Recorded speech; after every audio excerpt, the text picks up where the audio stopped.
আসসালামু আলাইকুম। ওয়ালাইকুম আসসালাম। আজকে আমি আসছি সাহেবগঞ্জে তুলার মিল কারখানায়। এই যে ডাব্লু ভাইয়ের মিল কারখানা, এখানে বিভিন্ন ধরনের গার্মেন্টসের তুলে পাওয়া যায়। এটা বদরগঞ্জের সাহেবগঞ্জ কুতুবপুর নাগেরহাট এর পাশে যমুনা ব্রিজের সাথে এই কারখানা দীর্ঘদিন যাবত চলতেছে। গত 2 বছর 1 বছর যাবত চলতেছে। তো বদরগঞ্জ এপাশে ভাদড়ি, ছড়ান, মিঠাপুকুর, শুক্রাহাট, পদাগঞ্জ, নাগেরহাট, অরুণসা, শ্যামপুর বিভিন্ন এলাকার লোকজন আসিয়া মাল ক্রয় করতেছে।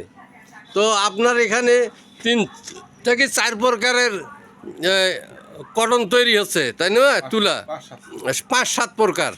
তো যাই হোক, আপনার এই উদ্যোগটা আমার খুবই ভালো লাগলো।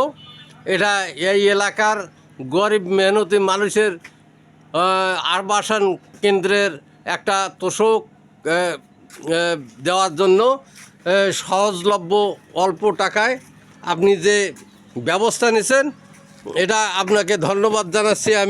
আমি ইঞ্জিনিয়ার MS সাইফুল ইসলাম, রংপুর 2, বদরগঞ্জ, তারাগঞ্জ।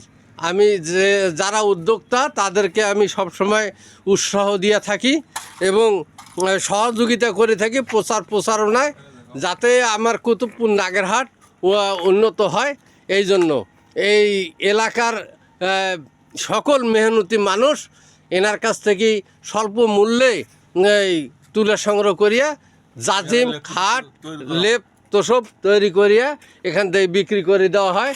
তো আশা করি আগামী দিনে এই এলাকা মানুষের শান্তি বজায় রাখবে, এই বলে আমি আপনার দৃষ্টি আকর্ষণ করলাম। আসসালামু আলাইকুম।